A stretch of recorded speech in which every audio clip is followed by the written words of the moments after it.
pleasure to be here at Bhārata Uvāca. All the organizers, especially Mrs. Ananda Shankar Jayant, who's taken great pains to bring us all over here. So the subject of my lecture here this morning is Temples, Treasure Civilization. We all know that a temple is a religious institution. That's how it was created, that's how it is, and that's how it must be. There's no doubt about that at all. Whether it's a small shrine under a tree in some small village or something like this that you're looking at on the screen, this is the grand Brihadishwara temple in Thanjavur in Tamil Nadu, which is a UNESCO World Heritage Site, and it's called the Devalaya Chakravarti, that is the emperor among temples, but you could apply that title to most temples in India. They're all Devalaya Chakravartis. We understand that other than being a religious institution, these temples stand for everything that our culture is about. Take for example, these architects who built the temple, these tapatis and the shilpis and the sculptors, they were all great engineers, they were architects, they were geologists. Now we have separate institutions for all these. I go to the School of Architecture, School of Engineering, and then I'm a geologist. These were all rolled into one. Why geology? Unless you knew your stone, you couldn't build a temple like this. If it's granite, it's one kind of architecture. If it's sandstone, it's another, marble another, soft stone, it's another. You can't have a uniform kind of building activity for all these different types of stones with different textures, etc. They had to know their rock. You know that most of these temples have temple tanks, the Pushkarinis. Yes, religious structures. We have a bath there before going into a temple. The Utsavams are sometimes celebrated there, all that. But then, when you're going to build a temple this size, you have to test the soil. So a lot of soil was scooped out, and then the architects and engineers got to work to find out whether it was a suitable spot for a temple of this proportion and size to come up. And that part became a temple tank, and it served a lot of purpose, including water harvesting. Water harvesting is something that we talk about a lot today. Our ancients did it, and they did it inside or immediately outside the temple premises. Imagine the sculptors and the architects who built these temples. This one, same one, completed 1,000 years in 2010. This is a little temple, sandstone from Odisha. This is a lovely little temple of the Nagara style of, North Indian style of temple architecture from a little village called Osian in Rajasthan. We are going to the grand Modhera Surya Mandir, the sun temple in Gujarat. You have that lovely soft stone Hoysaleshwara temple in Halibid in Karnataka of the Hoysala dynasty. You have the wonderful temples of Khajuraho made of sandstone. Now, all of these were created by architects who had a great lineage, the Vishwakarmas. The knowledge was passed on from father to son, guru to shishya, very, very, very long lineage. Each of them experimented. The ground plan is the same for a North Indian temple, South Indian temple, wherever you are in India, there's a uniformity of architecture. Only when you pay attention, you'll realize that. But then there are regional differences. So many experimentations, ideas, they were artists, they were very creative. And that lineage, that tradition has come down, down, down, down for hundreds and thousands of years. It is still there in India today, though we don't build temples of these proportions anymore. These architects were adept in the texts. They had to learn the Agama Shastra, the Shilpa Shastra, Vastu Shastra, all these sciences. Shastra is science. And then there was ground activity also. If you were following the tradition of your father and you decided to become a stapati, you would follow him round into the temple premises. You would follow your guru, your acharya into the temple and learn how they were made. Stones were not readily available. They were sourced from many great distances away. Elephants were used, manpower, over water, over land they were carried. They were stacked one above the other. No binding material, no cement, nothing like we have today. They were kept one above the other. A special interlocking system was used where one stone fitted into another stone. You try pulling down a temple mantapa, very difficult to do because that interlocking system is well in place. It's very, very intact. So a special system of building, a very special system of sculpting, all that was there. Very seldom when we visit a temple do we understand the amount of energy, intellectual expertise, practical ability, experience that has gone into it. We just go there, we look at it. Now we are time bound, 5 minutes for this temple, 10 minutes for this temple, 5 minutes for selfie time, all of that. That won't work. We need to concentrate. We needn't understand how they did it, but maybe just pay some attention, some respect to these great monuments that have been left behind for us. So architecture, yes, and I'm only skimming the surface here, they were also centers of sculpture. Many of these temples are treasure troves of iconography made with the most nimble of fingers. Stones can break. There are two ways of making sculptures. You get a stone and then you carve it into a Ganesha or a Nataraja and then you keep it on the temple wall. That is an easy method because suppose you're making a mistake as you chisel, you can keep that rock separately, go and get another one, make a perfect image and put it up on the wall of a temple. The second method of doing it is by carving on the wall itself. And that is extremely difficult because if you made a mistake, you can't chisel off the wall, you can't replace the wall. So you had to be an expert, you had to have a lot of concentration and make it just so perfect that nothing ever went wrong. So 1,000 years later, some tourists shouldn't come and say, look, I think this guy made a huge error. That shouldn't happen. And they were all perfect. This is a tiny, tiny image of Ganesha, again from a temple. This is called the Kailasanatha temple in Kanchipuram. I'm not being parochial or regionalistic, it's just that I come from Tamil Nadu, so I have a lot of photos from that region. Ganesha, we recognize fine because, we pray to him every day and we've read so much about him. This image becomes a little more difficult to identify. It's got Shiva in a special manifestation as Lingodbhava Murti.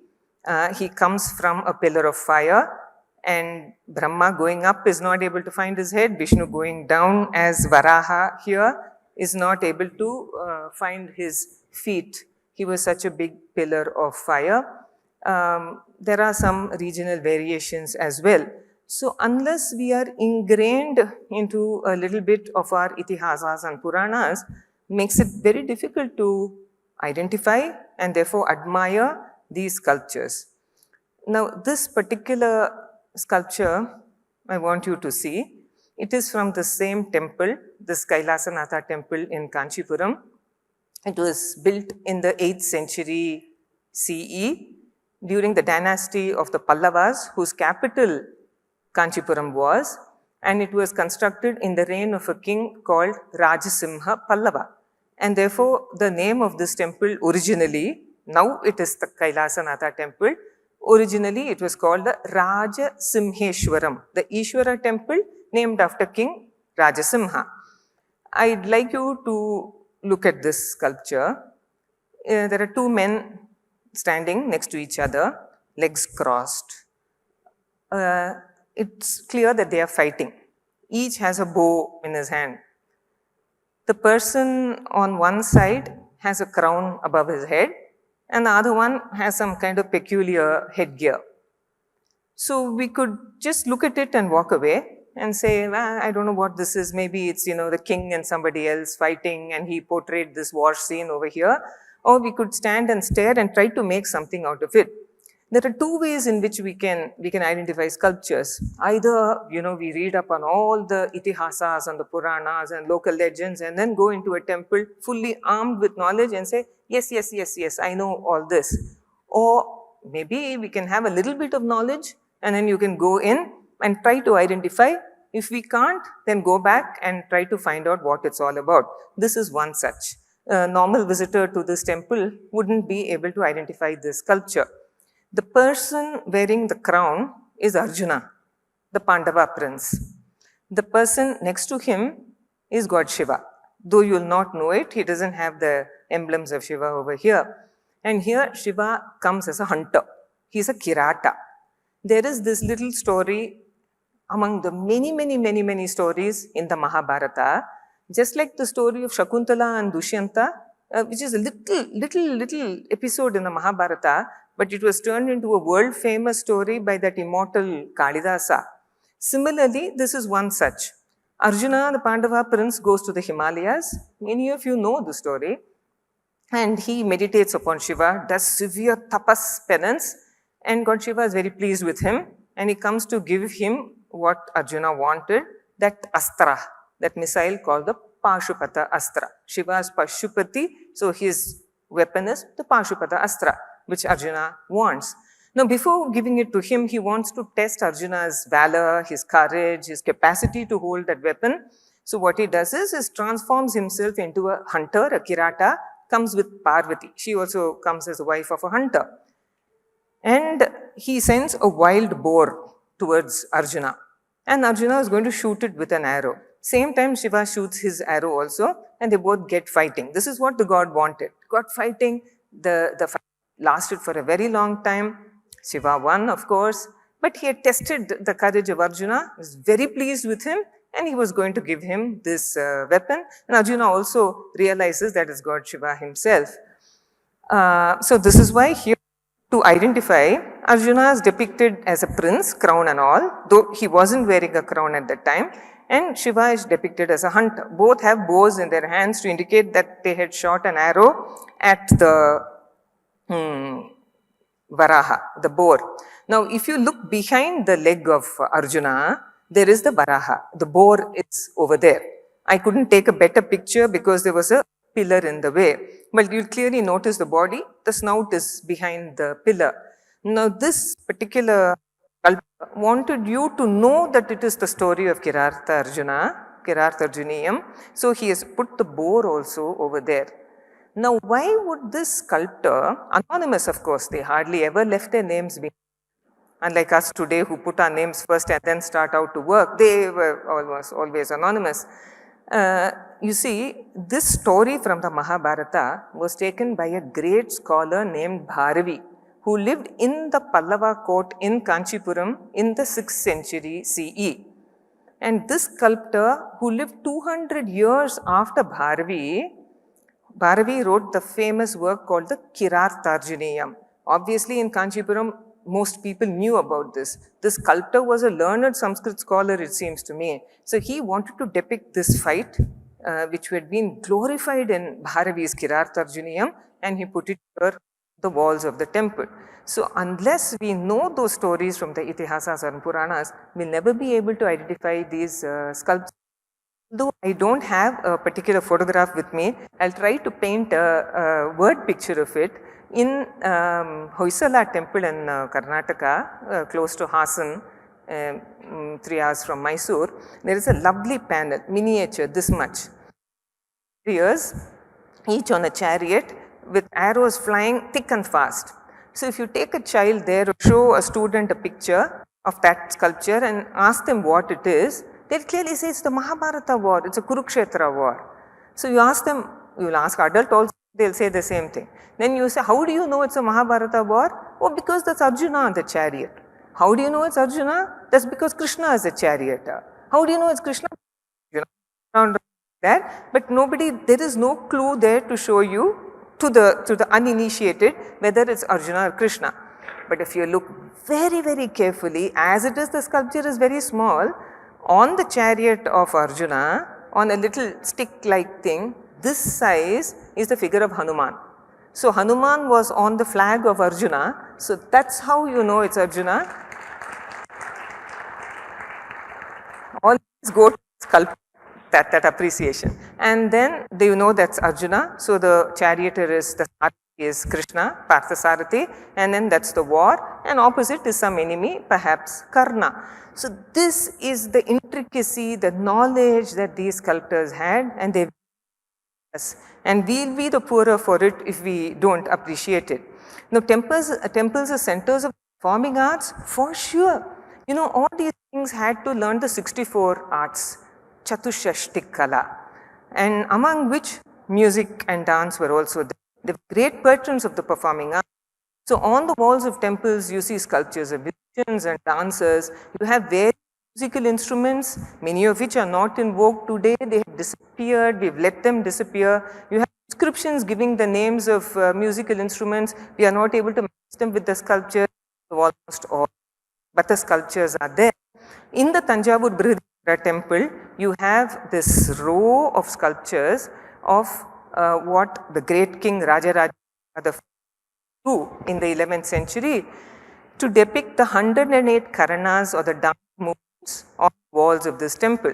It's sad that only one got complete, that's there, but anyway, when they knew down south and Land's End all of Bharata's Natya Shastra, more than 1000, even much more before that, and they got it etched on the walls of their temples.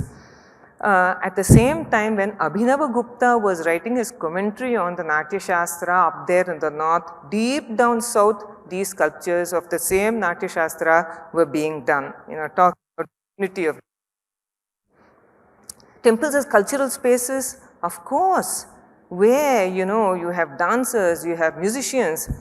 Dance and music were part of what is called the Shodasha Upachara. Today when we go to a temple, you see the priest lighting a lamp, lighting an incense stick, giving the god a ritual bath, the abhisheka, putting new clothes on the deity, all of that is there, we know it.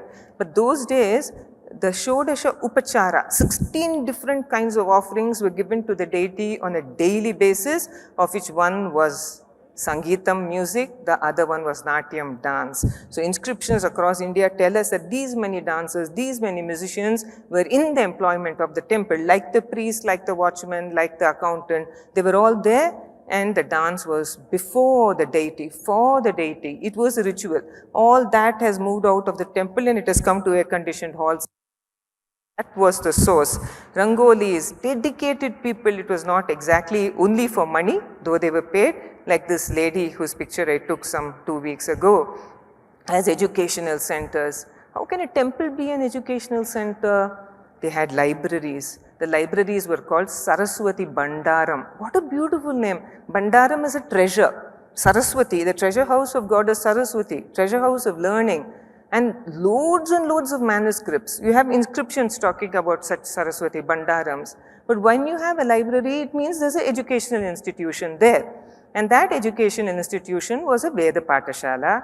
Not only the Vedas, other allied texts, grammar, Vyakarana, logic, Tarka, Vedanta, Mimamsa, so many things were taught over there.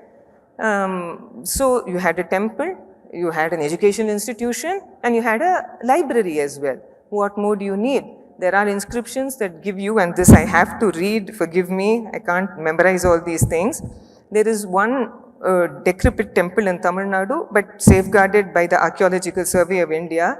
1000 years ago, this Narsimha temple had 270 students, junior, 70 senior students, 14 teachers. The Rig, Yajur, Sama, Atharva Vedas were taught there. 75 students for the Rig Veda, 75 students for the Yajur Veda, 10 for the Atharva Veda, 20 for Sama Veda, 25 for grammar, 35 learnt the Mimamsa, 10 learnt the Vedanta. The salary given to the teachers, the stipend given to the students, it was mostly in paddy. Students had to write exams. If they failed in the exams, all these stipends were stopped and they had to go for bhiksha. They had to earn their own food. Then in another temple it says, not only the temple, not only the Veda Patashala, there was a hostel for the students. The students were treated royally. They were given oil baths once a week. They had wick lamps. Scented roots were put in their water for them to drink. And then what if they fell ill? You can a student, you can fall ill. There was a hospital attached to that. And the hospital had these many beds. The name of the hospital is also given. The 35 Ayurvedic medicines that Ayurvedic practitioners use even today are given in that inscription. They were stored in the hospital. 2 doctors were there. Their names are also given. Nurses were there. People who could scout the countryside for the herbs with which to make the Ayurvedic medicines were also employed. Beautiful setup. Temple, Veda Patashala, hostel, hospital. No, you're talking about grand universities in the world today. We had all of that in every part of India. Some parts of India may have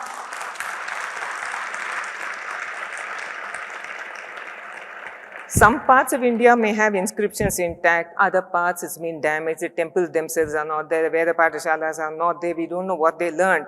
But this can't be an one-off thing. I'm sure it was there all over India. We can find some evidence sometimes, perhaps. So I'm running out of time. So let's understand that the temples were socio-economic centers, employment to so many people. The temple that we are seeing today is only a religious edifice, but it was much more in the past. Let's bring it all back. Thank you.